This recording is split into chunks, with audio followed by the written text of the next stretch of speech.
El socialismo sucumbe ante el En tiempo. Venezuela la gente vive entre dos. Con mayor número de migrantes En ecuatorianos. el recurso agua. Donde ocurrió la explosión y el mayor... dentro de la iglesia.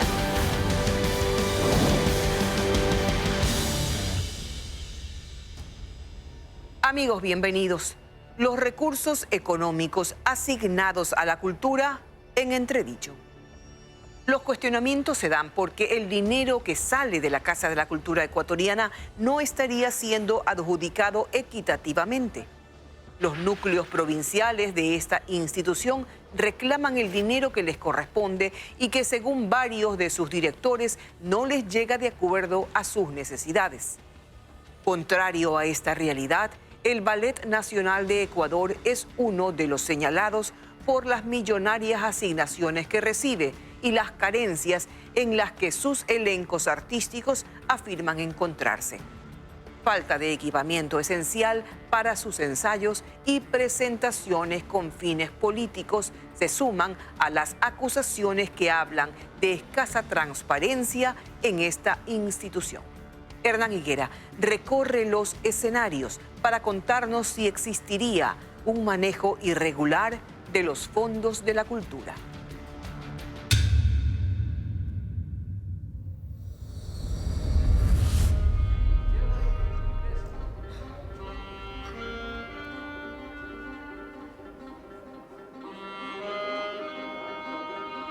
Hoy abrimos el telón para poner en escena un libreto que el poder no quiere modificar. Se ha mantenido por 40 años y se financia con dinero del Estado. Será una presentación que sale de la experiencia y de la vida real de quienes pertenecen o pertenecieron al Ballet Nacional y que buscan cambiar en algo ese guión que se sostiene en acuerdos de amigos de la élite que maneja la cultura en el país. Es la historia del uso de recursos públicos en manos de una corporación privada que está en la mira de quienes creen debe transparentar el uso de millones de dólares del público asistente y de usted, que ahora mismo observará la obra a la que llamaremos La Danza de los Millones.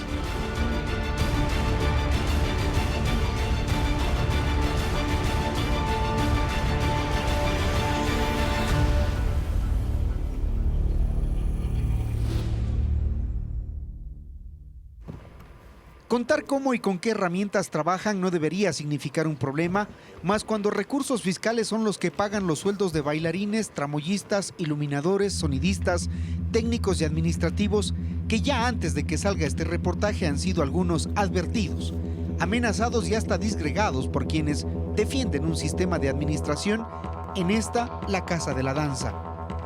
Empezaremos mostrando el talento de tutores y bailarines.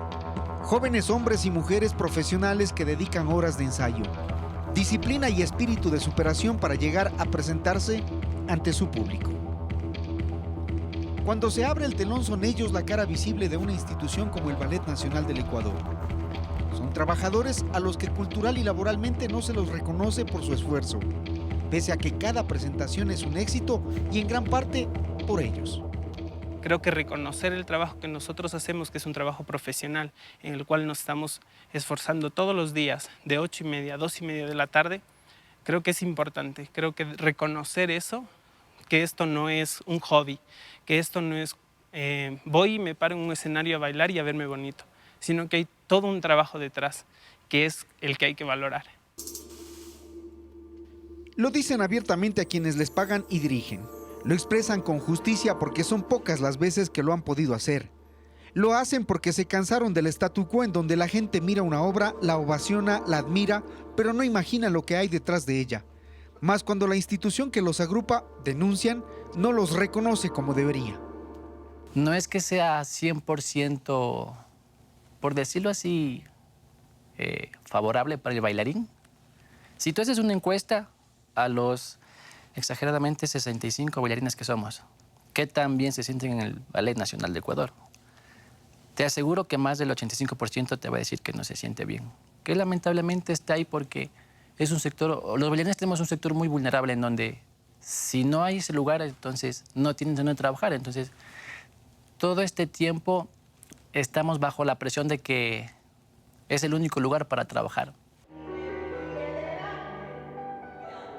La cadencia y armonía de la danza tienen como compañeros a esta música elegante que acompasa el ritmo de cada artista, que con aparente placidez interpreta cada uno el papel que le toca. En ese simétrico compás para muchos hay algo que no calza y afecta y hasta indigna, porque tienen que callar, aguantar y seguir. Esta entidad, creada hace 39 años, sin fines de lucro, maneja fondos públicos. Lo hace gracias a convenios que mantiene por el mismo tiempo casi 4 décadas con entidades del gobierno. Entre $1,5 millones y $2 millones anuales han sido los rubros destinados al baile en este lugar. Y a pesar de ello, sus empleados carecen de lo más básico, su equipamiento, que en lugar de recibirlo, deben costearlo. Nosotros somos profesionales en nuestra área. Yo no le podría decir cuánto ganaríamos, pero sí para vivir una vida digna, una vida más bien para alimentarnos bien, porque los bailarines necesitamos una alimentación diferente a la gente común. Necesitamos ropa adecuada, necesitamos zapatos y todo eso. ¿Qué reciben ustedes del Ballet Nacional? Aquí recibimos... ¿A más del sueldo? A más del sueldo no recibimos nada. Recibimos el espacio donde podemos ensayar y eso. Con rostro embravecido e irritado llegó el director de esta casa, a quien todos lo llaman maestro. Es Rubén Guarderas, un conocido impulsor del movimiento artístico en el país a finales de los 70 e inicio de los 80. En el pasado, él también fue bailarín, de los destacados, y junto a sus compañeros Camila Smith, César Orbe y Jaime Orbe, entre otros, dieron pie a la creación primero del Instituto Nacional de Danza, más tarde la Compañía Nacional de Danza y luego el Ballet Nacional de Cámara. En la primera escena, para nada le ha gustado que Visión 360 ingrese a su espacio a preguntar y ver en qué se ha usado los recursos de los ecuatorianos. Él ya sabe que sus trabajadores lo han denunciado y se ha predispuesto. La primera pregunta a él fue si recuerda desde cuándo y cuánto ha sido el dinero que le da el Estado ecuatoriano. Nosotros lo que tuvimos es una asignación fiscal que la buscamos nosotros en partidas ociosas que estaban en el Ministerio de Finanzas, y en ese momento el Ministerio de Finanzas dijo, bueno, hay que apoyar con esta actividad, hay que apoyar esta actividad con el ballet, y entonces así es como hemos venido año a año mostrando las actividades que desarrollamos, y entonces el Ministerio de Finanzas ha ido incrementando esa asignación fiscal. ¿Con cuánto empezaron y de cuánto es ahora? Empezamos con 4 millones de sucres, y creo que era 4 millones de sucres, y ahora tenemos 1.552.665. Pero les bajaron porque era más, ¿no? Como a ¿Cuánto? todas las instancias del Estado, nos bajaron a nosotros 20%. O sea, que recibían ¿cuánto? 1.956.111 dólares. La verdad es que el Ministerio de Finanzas suspendió esa asignación y hoy es a través de la Casa de la Cultura que, con un convenio de cooperación que le ha sido retirado, luego nuevamente firmado, le hace llegar esos recursos a la Corporación Ballet Nacional. Dineros sobre los que hay dudas y reclamos por falta de transparencia en su uso. Llegamos a averiguar aquello y es lo que enerva a nuestro entrevistado. A mí como país, es decir, me enerva, y es lo que está ocurriendo este rato como país con la cultura, ¿no? ¿Qué es lo que queremos? Es decir, destrozarnos. Somos antropófagos con la cultura, porque es decir, con 4 centavos, con 4 reales hemos hecho todo esto, que no hay en América Latina otro. Entonces, ¿qué hay que hacer? Por un criterio de 1 o 2 personas o 3 personas, entonces se viene a hacer es decir, ¿y venimos cuándo? Cuando hay que hacer una crítica en este sentido. En realidad no han sido 4 centavos los que se ha entregado a esta entidad. Son más de $20 millones en 39 años los que ha manejado esta corporación. Esta es una institución sui generis porque sobre las leyes, normas y estatutos se administra con curiosas particularidades desde su creación.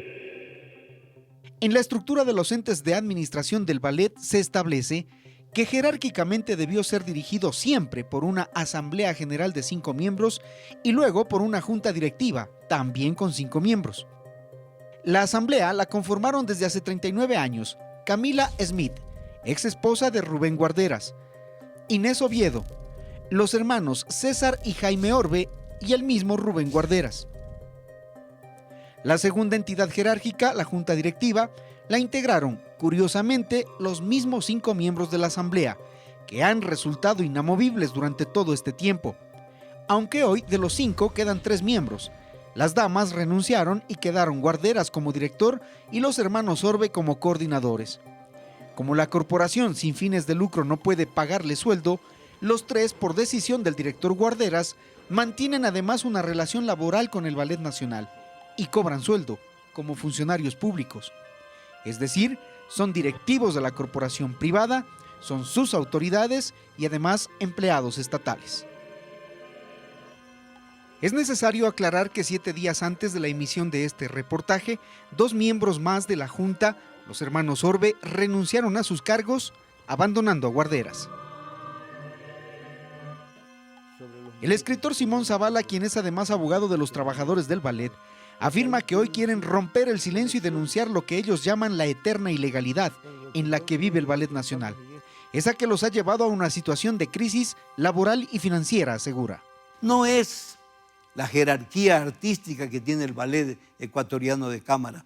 Eso hay que reconocerlo, hay un gran trabajo. Efectivamente, el ballet es una agrupación representativa con sus bailarines y con sus trabajadores. Pero lo que no estamos de acuerdo es que haya un manejo de lo económico, en donde hay prácticamente una situación de esclavismo. Nosotros lo que queremos es que este caballero, el señor Rubén Guarderas, contra quien no tengo en absoluto nada personal porque nos conocemos desde hace muchísimos años, pero él tiene la obligación de rendirle cuentas a este país porque él ha utilizado más de 20 millones de dólares para el ballet ecuatoriano de cámara. El ballet tiene actualmente 140 empleados en nómina. De ellos, 65 son bailarines con sueldos que van entre los 400 y 700 dólares. Igual cantidad reciben tramoyistas, iluminadores, choferes y maestros de baile. Fernando Fiallos, un ex asesor del actual director del ballet, dice estar seguro del mal manejo de recursos económicos porque él puso reparos a la forma de administrarlos cuando trabajó junto a Guarderas. Está mal administrado estos recursos. ¿Por qué? Porque si yo tengo un dinero, ¿no es cierto? El uso de ese dinero debe responder a una planificación. Es decir, a una predeterminación de un resultado que se quiere alcanzar en el tiempo con el uso de esos recursos. Debe responder a la existencia de un presupuesto, ¿no es cierto? Y obviamente, a una gestión que esté encaminada, ¿no es cierto?, y guiada por esa planificación y ese presupuesto. En la corporación aquella no existe. Fiallos además asegura haber encontrado irregularidades de las que vamos a hablar. Ojalá y algún momento pudieras tú ingresar a las dependencias. Descríbenos, por favor. Sí, y las imágenes me van a hablar más que lo que yo pueda decir. Nos han dicho de un deterioro de los activos de esta entidad donde poco o nada del dinero que se asigna se ha invertido en la mejora de instalaciones y dotación de implementos para su talento humano en todos estos años. Quienes viven y conocen la infraestructura describen lo que hay. Para el presupuesto, a mi parecer, que tenía la corporación en ese momento, no debían haber sido subsanadas, como las zapatillas, el tipo de linóleo que usan los... El linóleo es el piso que se usa en los...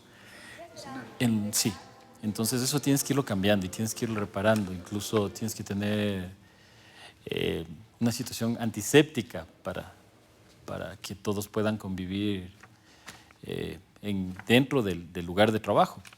Entonces hay varias cosas que empezamos a ver. Ya hemos tenido compañeros que han tenido problemas en la piel, que han salido con la piel irritada, que tienen problemas de hongos, han ido al dermatólogo y tienen este tipo de problemas. Entonces, no ha habido como que ese control adecuado, como para decir, bueno, cada cierto tiempo voy a estar supervisando qué tan limpio están esos salones, qué tan limpio están esos baños. En sí, las salas de baile lucen aparentemente bien, tienen equipos técnicos antiguos, pero con eso salvan el entrenamiento diario. Dice el director que con los recursos que el Estado le ha dado se ha gastado en vestuario, escenografía y logística del ballet, que cada centavo está bien invertido. Fuera de sueldos y salarios, ¿en qué se gasta casi $2 millones anuales? Le preguntamos. Fundamentalmente vestuario, escenografía, utilería, giras, transporte. Tenemos 2 camiones y tenemos 2 buses y tenemos 2 vehículos livianos para poder hacer promoción, difusión. ¿Ya? Yo creo que hemos construido como 5.000 metros cuadrados de infraestructura para dejar para las futuras generaciones, es decir, la actividad danzaria. Y se pensaría entonces que hay una gran infraestructura. Tras mirar las imágenes, seguramente cada quien sacará sus propias conclusiones. Al empezar nuestro recorrido por el área de entrenamiento, vamos evidenciando algunas cosas. Debajo de los salones de baile están las bodegas, la carpintería, el área de costura y de vestuario. Patricio Reyes es quien se encarga del inventario de la utilería y todo lo que se requiere para la presentación de una obra. Encima de él, literalmente, están los bailarines. Patricio trabaja bajo el estruendo de los pasos del baile.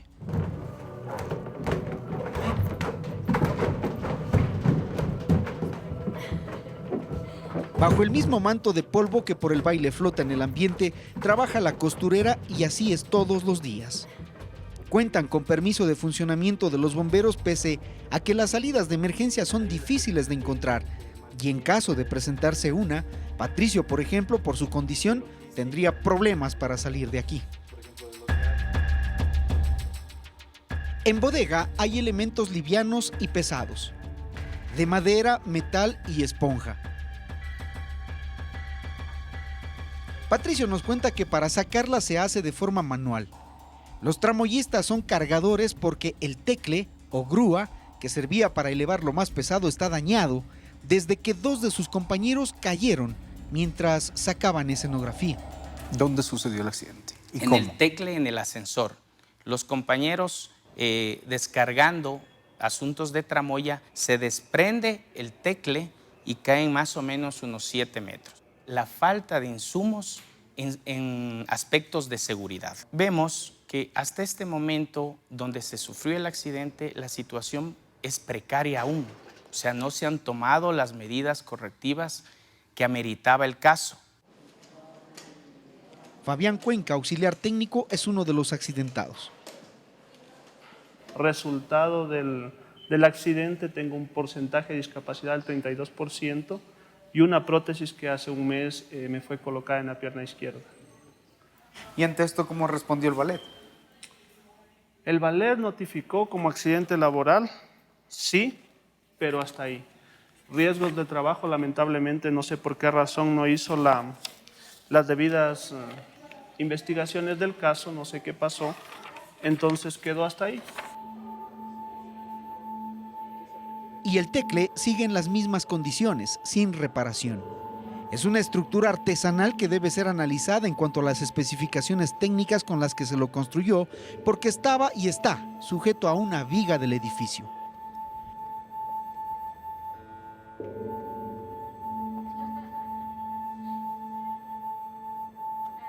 El Ballet Nacional mantiene un área de residencia para bailarines extranjeros y nacionales de otras provincias, y las instalaciones donde se los alberga lucen así.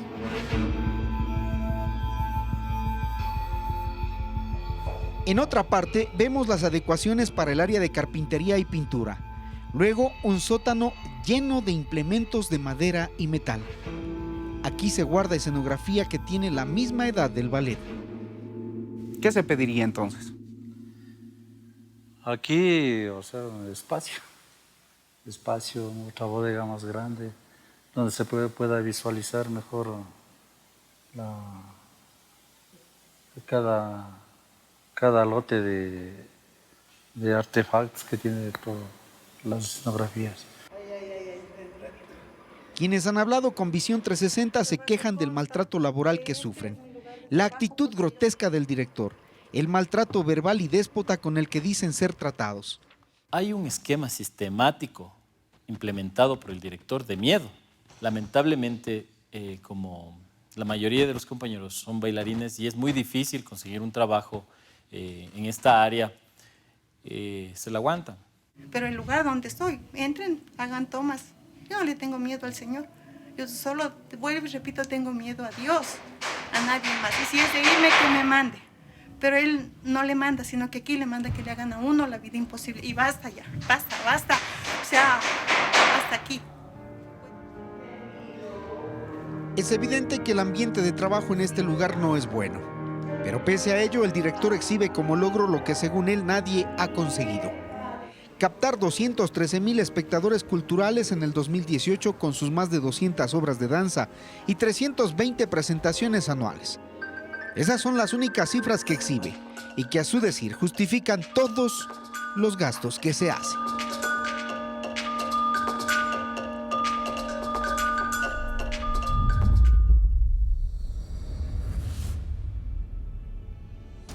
Varios núcleos provinciales de la Casa de la Cultura reclaman por los fondos que no reciben. Se lo contamos al volver. Esto es Ecoavisa y su Visión 360, sexta temporada.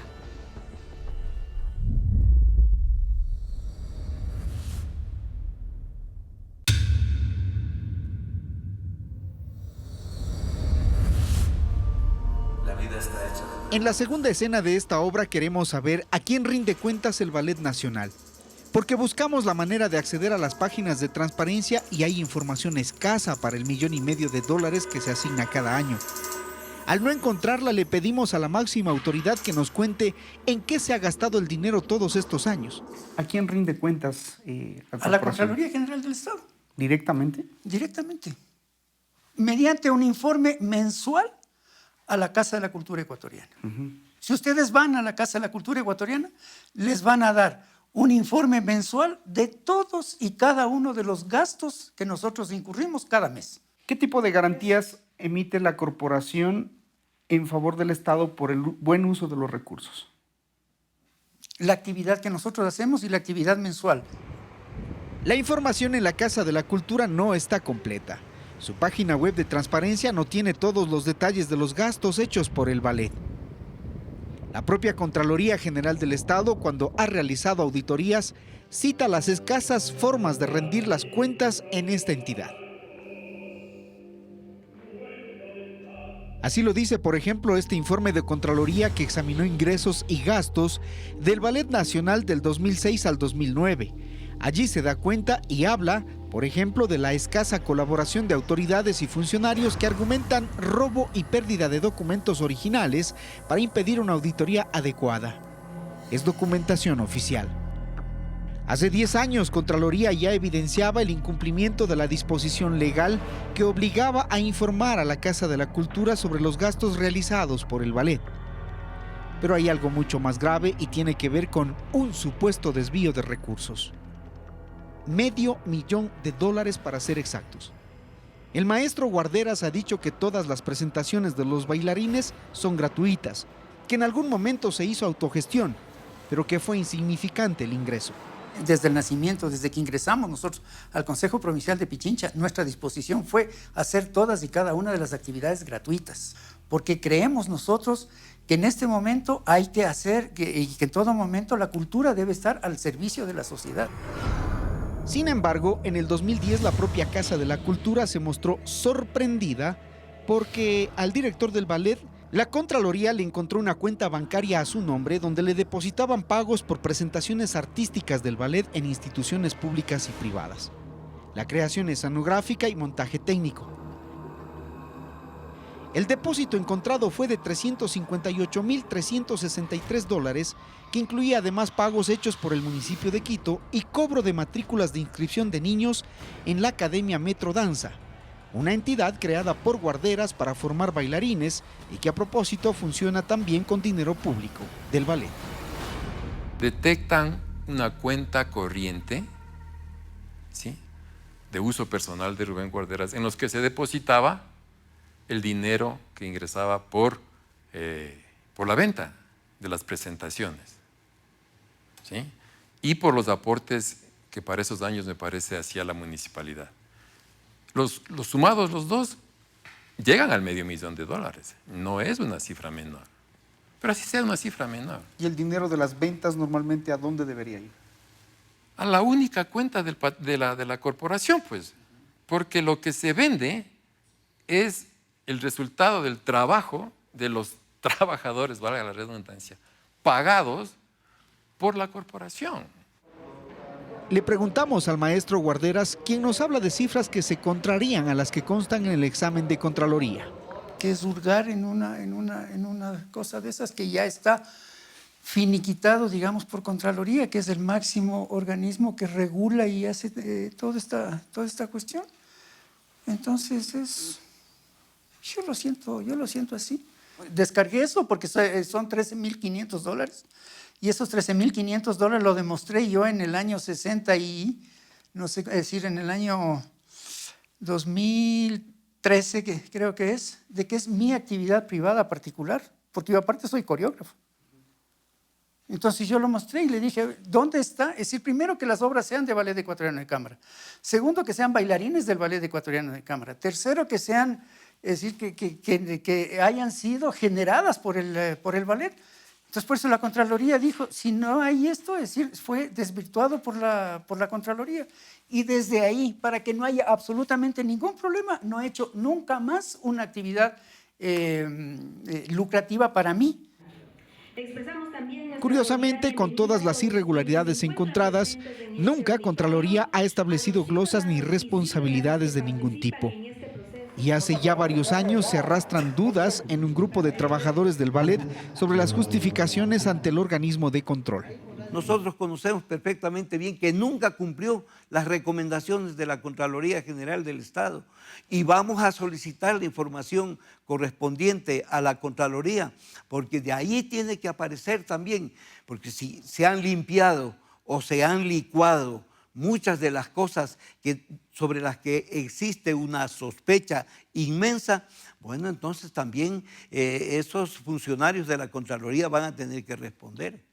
Como organización sindical hemos solicitado al Contralor, señor Celi, que nos dé copia de los descargos que sirvieron de sustento para desvirtuar esa predeterminación tributaria, pero lamentablemente lo único que nos ha contestado es con un oficio que está colgado el informe en la página web de la Contraloría General del Estado.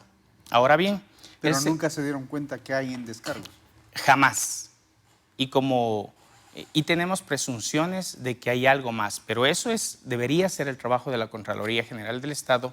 ¿Qué sospechan? Sospechamos que se fraguaron documentos para desvirtuar eso. Es una presunción, pero para eso están las instituciones públicas, para investigar estos temas.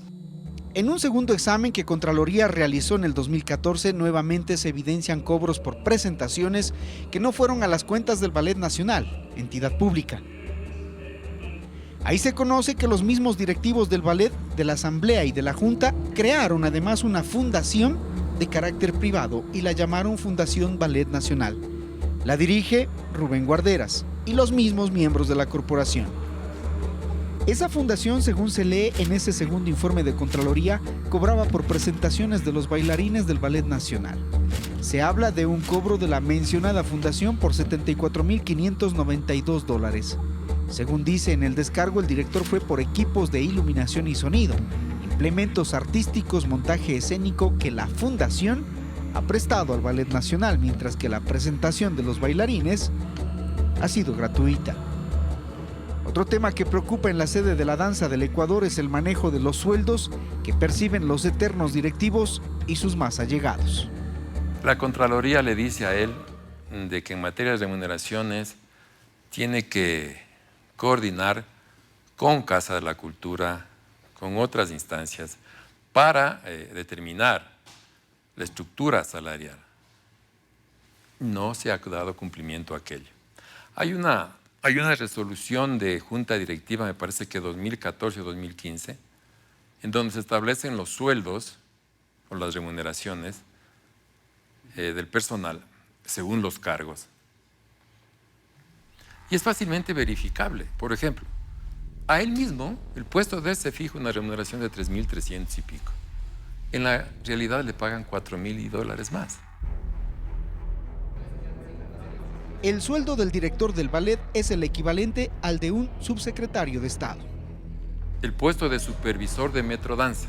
Contractualmente, la persona que ocupe ese cargo fue contratada por $850 mensuales, allá en 2014-2015. 2014. A 2015, esa remuneración se incrementa en un 60%. O sea, de un año a otro. No hay una explicación. ¿A cuánto? A 1.400 y un poco más. Pero en la realidad le pagan 2.000 y pico de dólares. ¿Cómo explicar eso? Metrodanza es una escuela de formación de bailarines que se financia con recursos públicos y además cobra rubros por matrículas. Laura Solórzano, quien es pareja sentimental del maestro Guarderas, fue nombrada supervisora de Metrodanza pese a que esa entidad tiene un rector.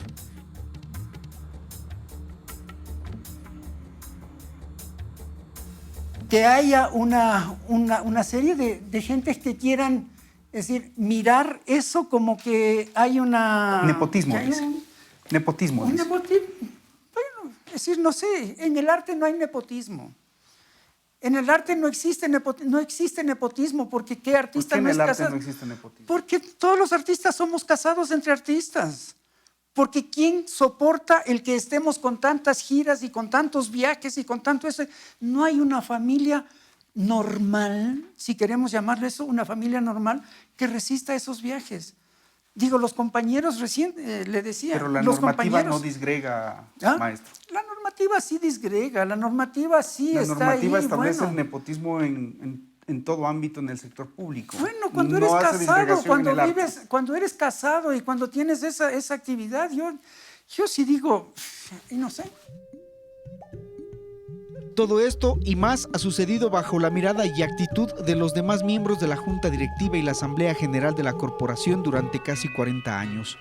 En el ballet saben que quien manda es el maestro y los demás miembros, se denuncia, solo obedecen.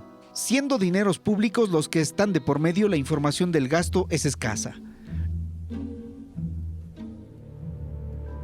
Más de $20 millones en casi 40 años, una verdadera danza de dólares sobre los que se pide documentación de respaldo de su uso y gasto. Dinero administrado por personas particulares que falta incluso dentro del propio ballet para equipar y dotar de insumos e implementos a su talento. Al cierre de este reportaje, el maestro Guarderas ha enviado documentos de la ejecución presupuestaria del ballet de los últimos 4 años, en los que da cuenta de cómo esta corporación administra los fondos públicos. Solo en este periodo ha recibido $6.759.000 y en sueldos se ha gastado $6.600.000. Los gastos de funcionamiento del ballet en los últimos 4 años han sido por $873.698 y tienen un déficit financiero. Exigimos que el director del ballet nos diga cuál es su patrimonio y también a pocas horas de la emisión envió un documento notarizado en donde afirma que su patrimonio es de $40.000. Valor de un departamento en Tonsupa y un vehículo 4x4. Contradictorio frente a los montos encontrados en sus cuentas personales por parte de Contraloría, la que se espera de oficio inicie una nueva auditoría y exija una clara rendición de la administración de los recursos de los ecuatorianos. El presidente Lenín Moreno ha sido puesto en conocimiento de ciertas irregularidades en el manejo de esta corporación por parte del Sindicato de Trabajadores del Ballet, pero no hay acciones de investigación. Al contrario, el pasado diciembre condecoró al maestro al mérito en el grado de Gran Caballero, reconociéndole el trabajo en el ámbito cultural. Acción que, a decir de otros empleados del ballet, es lo mínimo que se puede hacer, dicen, por la buena obra del maestro Guarderas.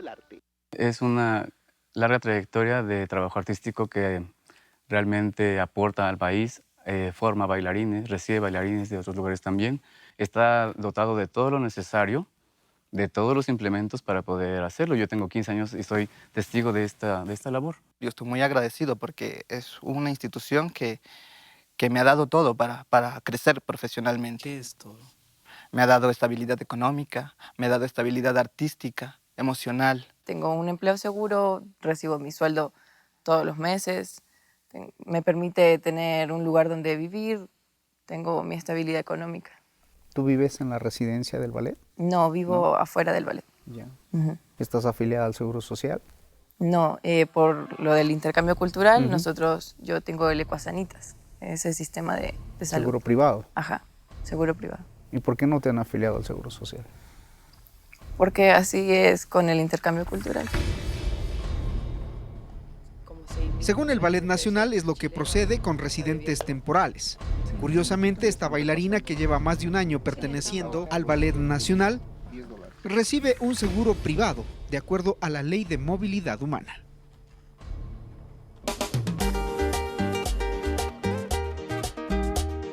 Para nadie es desconocido en el ámbito cultural que hay un manejo elitista del tema, donde el poder se rota entre pocos y para mantenerse hay que pagar favores.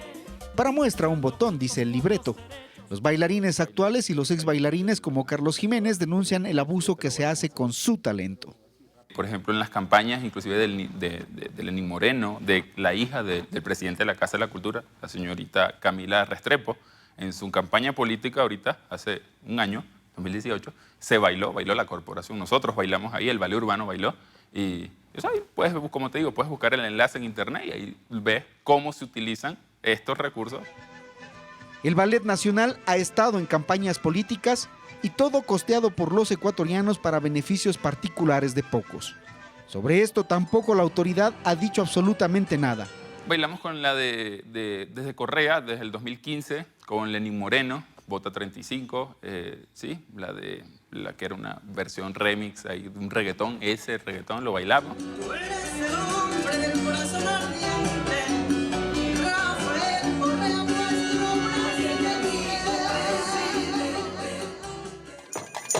Y con razón, en las últimas semanas se ha desatado la molestia de los núcleos provinciales de la Casa de la Cultura, que exigen una rendición de cuentas a las anteriores y a las actuales autoridades por mantener este tipo de asignaciones en perjuicio de ellos, denuncian. En Manabí los recursos faltan para superar, por ejemplo, emergencias que ponen en riesgo el patrimonio cultural, como estas inundaciones en el último temporal. El sector cultura de Manabí y otras provincias no está recibiendo lo que por derecho le corresponde.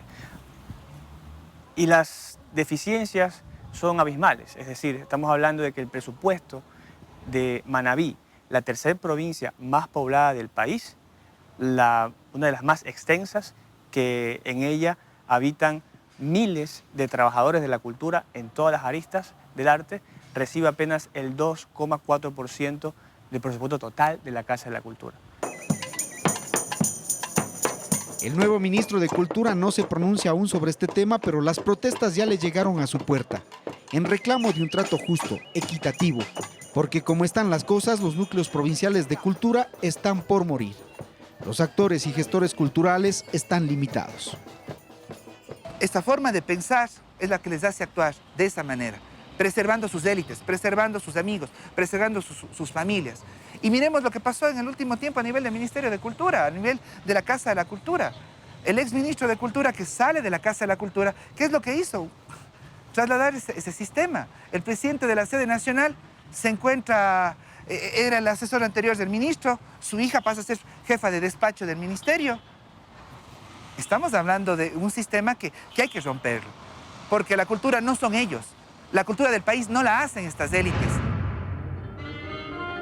La obra no tiene aún un desenlace porque quienes denuncian y los entes culturales provinciales buscan equidad en el reparto de los fondos públicos para la cultura.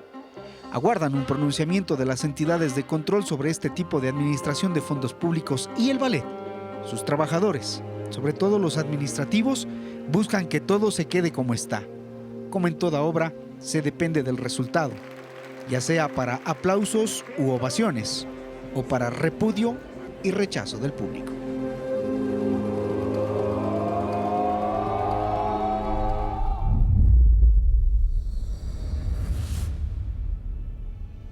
Al volver les contaremos qué pasó con la empresa azucarera EQ2 a 11 años de su incautación. Esto es Ecoavisa y su visión 360, haciendo periodismo desde todos los ángulos posibles.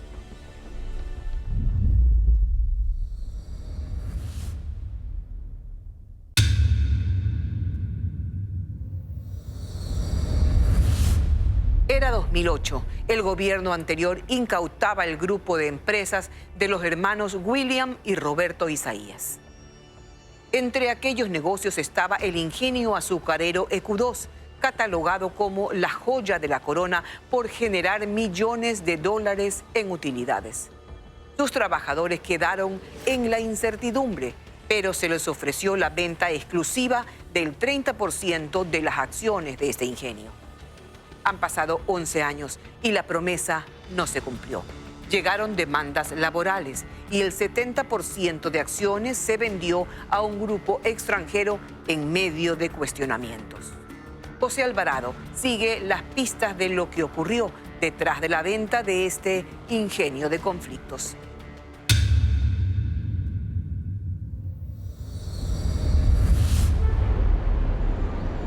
Parecería que todo fluye con normalidad en la Troncal.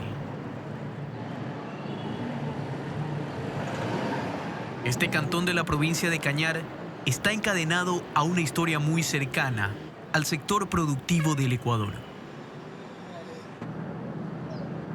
Durante el siglo pasado, la industria del azúcar halló aquí un lugar para su desarrollo. Hasta el día de hoy se palpa ese movimiento comercial, producido por el sector agroindustrial del azúcar.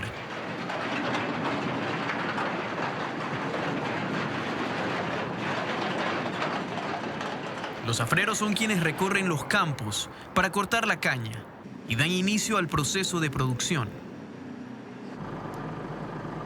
Por eso es uno de los emblemas de esta tierra. Probablemente el ingenio Astra fue la empresa que marcó un antes y un después para la Troncal. A pesar de crecer y hacer crecer la economía local, la polémica siempre la ha perseguido. Han habido matanzas, como la de trabajadores de este ingenio en 1977. También cambios, muchos cambios como las administraciones. El almirante Homero Arellano, coordinador general de las empresas incautadas al grupo Isaías, fue el encargado de posesionar al nuevo administrador. En un momento el ingenio estuvo en manos privadas y en otras, el Estado llegó a dirigirlo. Pero desde siempre, los trabajadores han exigido atención. Era el 2008. El expresidente Rafael Correa había iniciado la incautación de más de 200 empresas que pertenecían al grupo de los hermanos William y Roberto Isaías.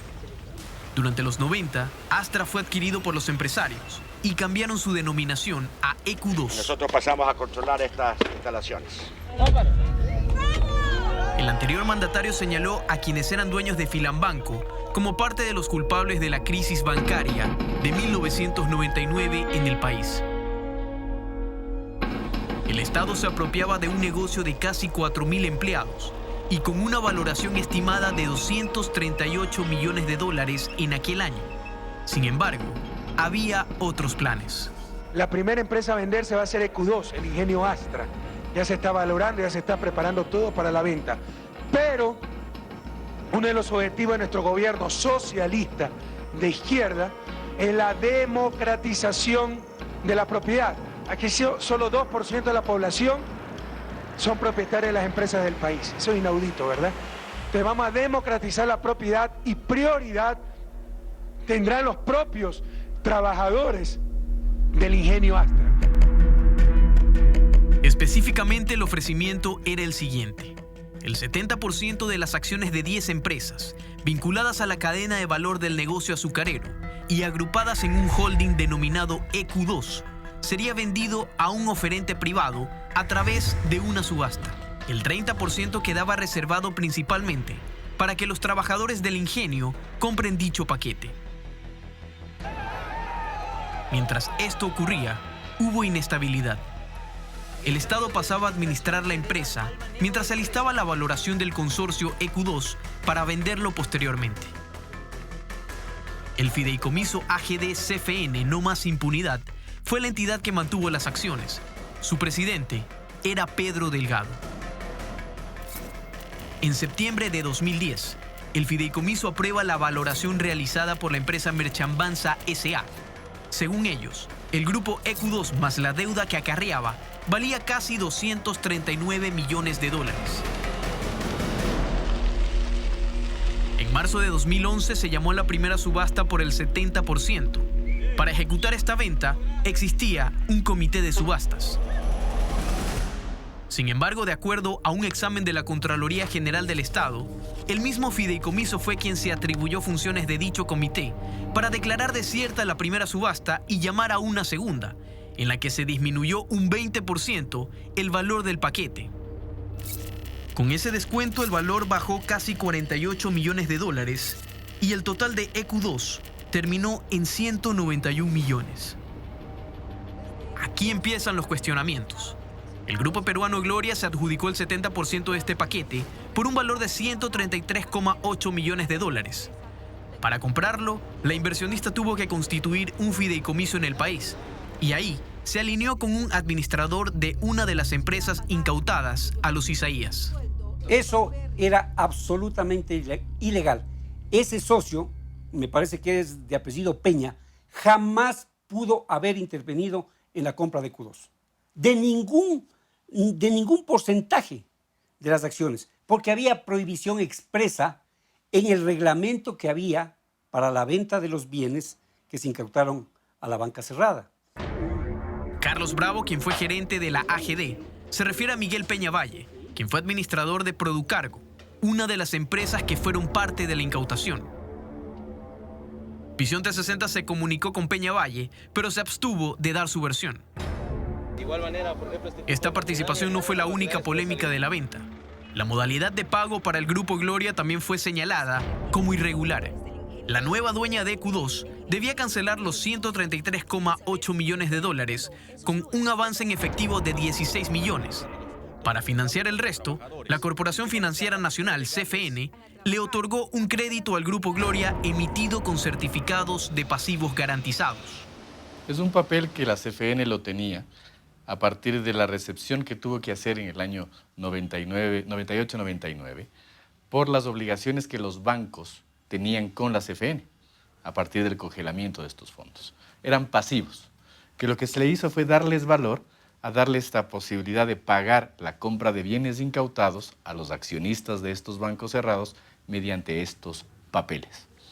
Papeles que hoy están siendo descontados mediante este pago de los propios dividendos que la empresa generaba. Cristóbal Buendía es abogado del grupo de ex trabajadores del ingenio EQ2. De acuerdo a él, el Grupo Gloria se adjudicó el ingenio comprando los certificados, pagándolos con lo que la misma empresa genera en ganancias y menciona que ni siquiera se efectuó el avance en efectivo. La venta del 70% de EQ2 fue pagada con papeles, y así lo confirma el examen de Contraloría que se publicó en 2013. Además de todo esto, las condiciones de pago de dicho crédito eran con una tasa de interés del 5% y a 15 años de plazo, es decir, una tasa más baja. ¿Por qué el Estado no se quedó con esos bienes y los dividendos servía para pagar estos pasivos que tenía resguardados en CFN y no se hizo la venta a un grupo inversor que no puso un solo centavo? ¿Qué quiere decir con esto, mi estimado? Que se compró una empresa al 100% de ese 70% subastado sin poner un solo centavo por parte del inversionista a 15 años plazo a una tasa del 5%, lo cual en el año 2013 y en la actualidad no existe un producto financiero que dé esas facilidades en el segmento corporativo absolutamente a nadie.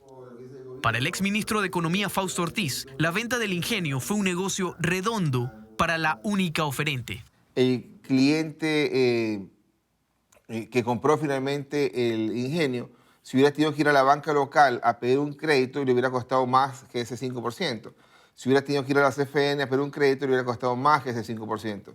Si le hubiera tocado ir al mercado internacional, quizás le hubiera servido pagar y conseguir plata a otra tasa. Pero al final del día, en el mercado local había un costo de oportunidad. Y al final del día también, entonces significó que la CFN entregó un crédito subsidiado a los compradores del ingenio EQ2.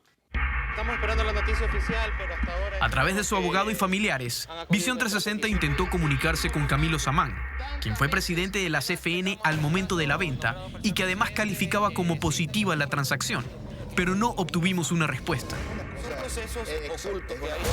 También buscamos la versión de Pedro Delgado, expresidente del fideicomiso AGD CFN No Más Impunidad. Sin embargo, sus contactos de teléfono y correo electrónico aparecen descontinuados. Delgado tiene una orden de prisión en Ecuador por enriquecimiento ilícito y se cree que actualmente reside en los Estados Unidos.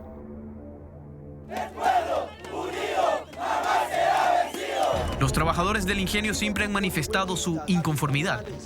Así pasó en 2013, cuando se levantaron contra la administración de la empresa por el incumplimiento del contrato colectivo. Además de eso, hay una larga cola de demandas laborales, como la de Luis Farfán, un ex trabajador del ingenio. Prácticamente yo he tenido que estar sumergido en que me paguen porque mi liquidación, porque a duras penas solo reconocieron 8 años de los 16 prácticamente que yo trabajé con ellos. El ingenio mantiene más de 200 procesos abiertos en la función judicial, muchos por demandas similares a las de Luis. El pago de liquidaciones, no, porque de los compañeros que han sido despedidos, la mayoría está en demandas, hasta el día de hoy, desde que salieron. ¿Por qué? Porque no les pagan sus liquidaciones como debe de ser, ¿no? Porque hay muchos compañeros que tienen trabajando desde antes del año 2000, ¿ya? Pero solamente les liquidan a partir del 2008 en adelante, nada más. Y si quieres hacer reclamo, pues tienes que poner tu demanda y te pones ahí, pero eso conlleva tiempo, siempre lleva tiempo. Tengo compañeros que están desde el 2011, desde el 2010 con demandas y hasta el día de hoy. El sentir de algunos de los ex trabajadores es justamente el que describe Agueda Cagua, quien también trabajó en el ingenio.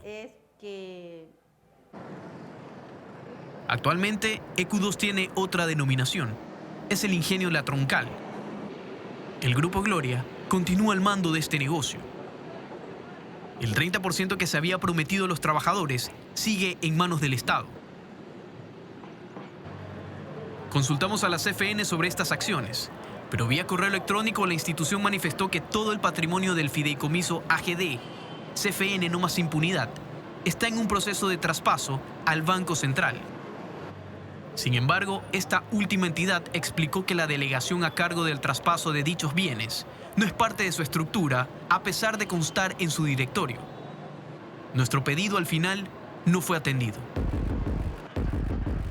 Visión 360 también solicitó la versión de los administradores del ingenio. Sin embargo, por disposición de la matriz del Grupo Gloria, la entrevista fue cancelada a última hora. Hay ciertos señalamientos importantes que deberían motivar que, por ejemplo, el Procurador General del Estado declare o solicite la declaración de nulidad de la venta del 70%, en virtud de que es lesiva para el Estado, para los intereses del Estado, en términos patrimoniales. Segundo, el que efectivamente la Fiscalía General del Estado inicie las investigaciones del caso por el posible cometimiento de delitos tales como peculado, asociación ilícita o enriquecimiento ilícito por la actuación de los funcionarios públicos. Este ingenio ha tenido varios nombres y diversas administraciones, pero siempre una disputa. El humo que se eleva de sus chimeneas anuncia la época de zafra, de bonanza. Sin embargo, los trabajadores y antiguos empleados siguen en el clamor de poder obtener parte de la empresa que consideran merecer. Pero el panorama solo parece nublarse más alrededor de este ingenio de conflictos que mantiene más misterios que certezas.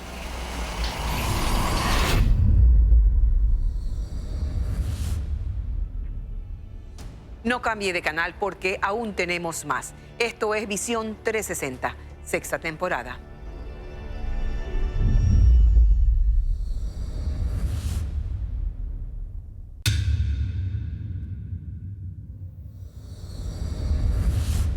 En esta sexta temporada, nuestro compromiso con ustedes no cambia.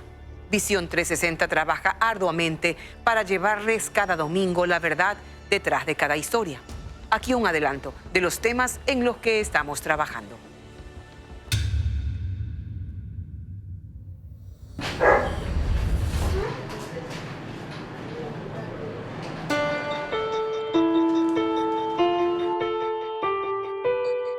El dolor es inmenso, día y noche, porque fuera que en la noche durmiera, niña, yo no duermo.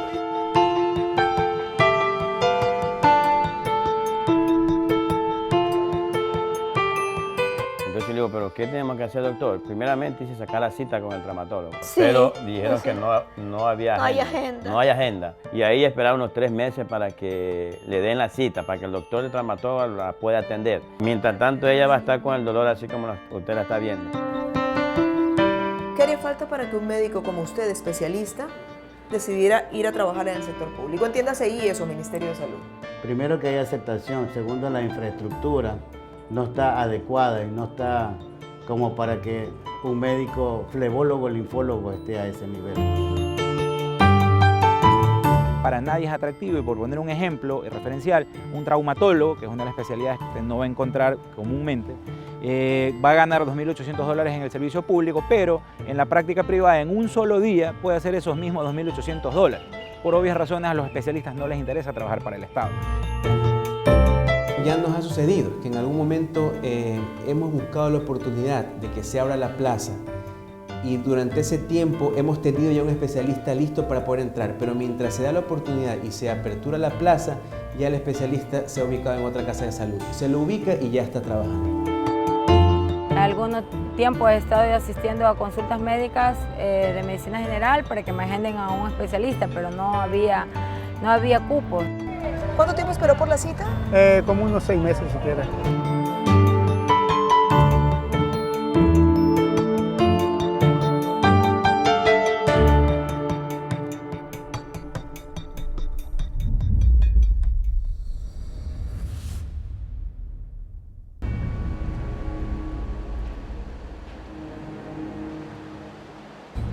Desviar el agua prácticamente nos van a matar a todas las comunidades quienes estamos asentados aquí a lo largo de este río Piatúa. En la concesión que da el Senagua establece que ellos van a dejar solo el 10% de caudal. Como ustedes ven, este caudal no es grande y van a dejar un estero prácticamente aquí, lo van a secar. Se está construyendo de manera inconstitucional la hidroeléctrica por parte de la empresa Genefran. ¿Por qué dice inconstitucional? Porque para poder realizar cualquier tipo de actividad por parte del Estado ecuatoriano, la Constitución dice que el Estado tiene que consultar. Cada proyecto, cualquier proyecto que tenga por la menor actividad que se ejecute, tiene un impacto. Y ese impacto, que se ha minimizado, que para eso es el estudio de impacto ambiental, está debidamente identificado en el plan de manejo ambiental, el cual es de conocimiento público.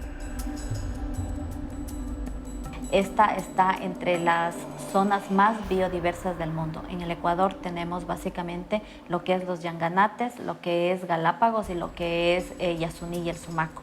Entonces, en este contexto, cuando nosotros presentamos nuestros testimonios de expertos, los testimonios de los expertos dicen básicamente en audiencia que los estudios no están realizados de una manera objetiva.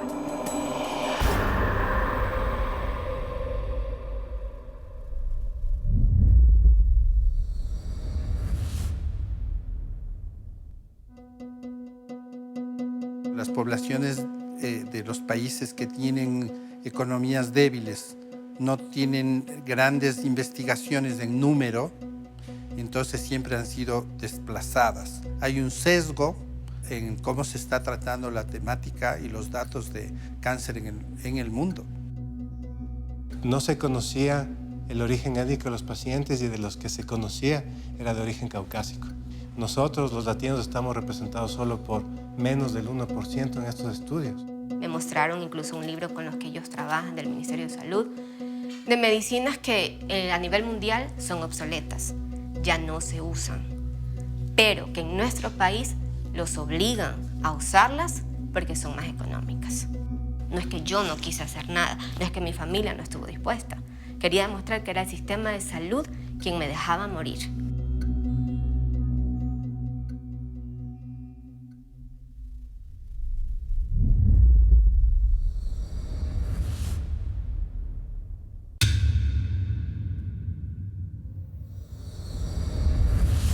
Gracias por acompañarnos cada domingo.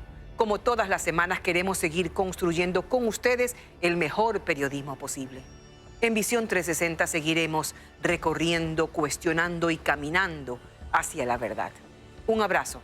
Seguimos adelante.